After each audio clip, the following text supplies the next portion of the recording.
Have you ever tried coaching someone that you lead and it just didn't work? You gave your best advice to them to help them be successful, and the result was that either they just totally ignored what you had to say, or they ended up resenting you for trying to help them out. Well, my friend, you are not alone. This is what happens when any of these 4 essential ingredients are missing. And in this video, I'm going to share a very important framework for successful coaching and teaching. Now, applying this will help you gain the influence of those you lead so that you can have the highest impact on them. Listen, if you lead a team, you are not going to want to miss this.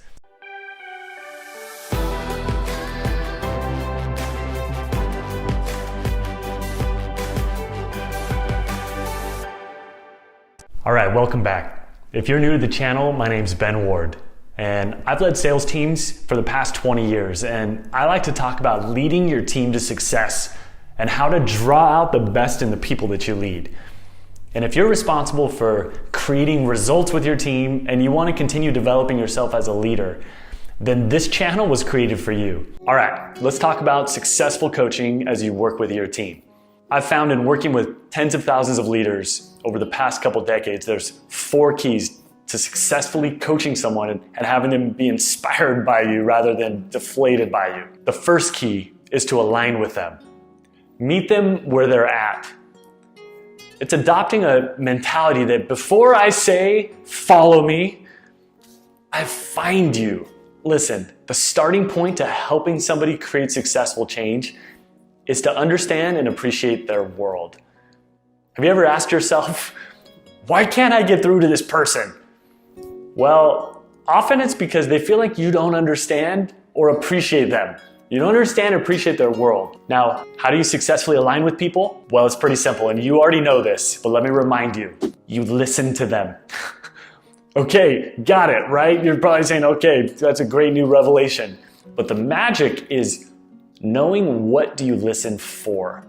Now, I invite you to do a simple mind, heart, feet assessment with the people that you lead, starting with, where's their mind at? And to answer this, questions such as, how are they showing up?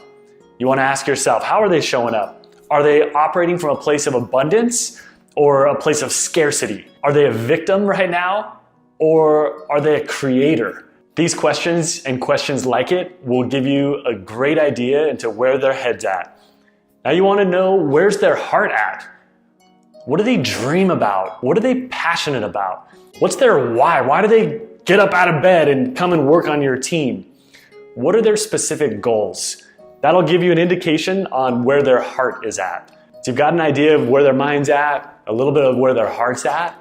Now the question is, what are their feet doing? Meaning, what consistent action are they taking, and what are these actions producing? Really, are they achieving results? Now the answer to these type of questions will help you successfully align with the people you lead and meet them where they're at, which is the first key. All right, number 2 of this 4-part coaching model. This is where you lift them. You gotta know when and how to lift the people that you lead. And how will you know how to lift them if you haven't aligned with them first, right? Like we just talked about. To lift someone you lead in a meaningful way to them, I invite you to follow the platinum rule. Now I know you know the golden rule. Do unto others as you would have done unto you, right? The golden rule. But the platinum rule trumps this, which it just simply states, do unto others as they would have done unto them. Do you see that distinction? How do they like to be lifted?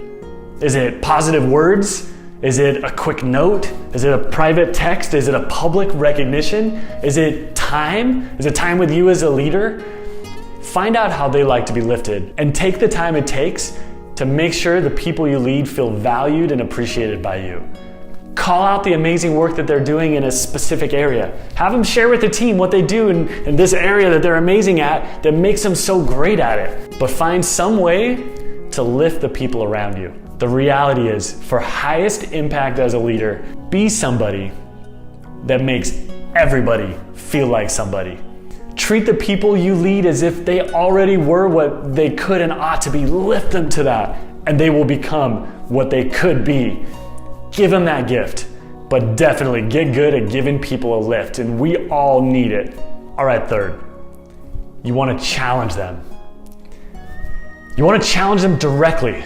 There's a difference when a challenge is offered with an intent to be helpful, even if it's direct, maybe again, hard to hear. But if they feel like you care about their success, they will appreciate that challenge from you. But the reverse is true as well. If they feel like you don't care about them, or they feel like you're insincere, they're gonna reject what you have to say and likely resent you, especially when you go in to challenge them. And I learned a great question to ask before challenging somebody from a dear friend of mine and mentor, Art McCracken. This question is called the golden question, which is simply, do I have your permission to challenge you? It goes a long way as you're leading the people on your team when they give you permission to challenge them. They become more receptive and less likely to resist what you have to say. It's a great question. I invite you to use this. Fourth, get out of their way. Don't be a hover boss.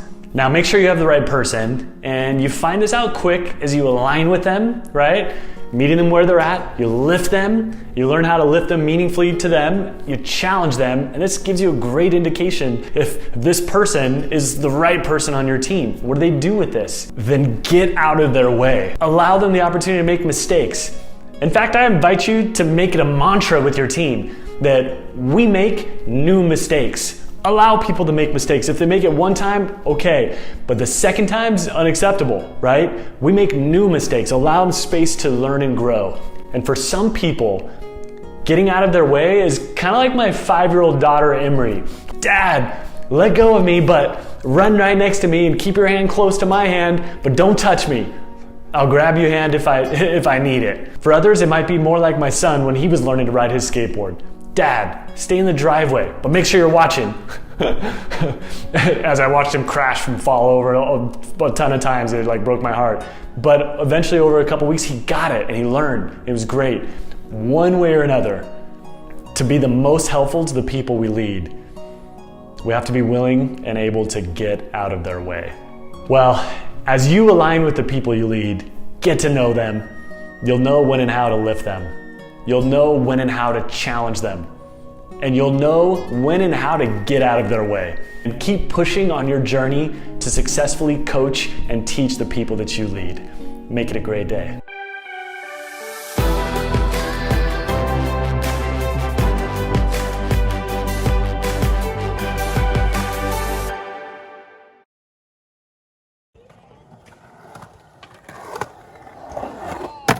Yeah! Attaboy, that was sick.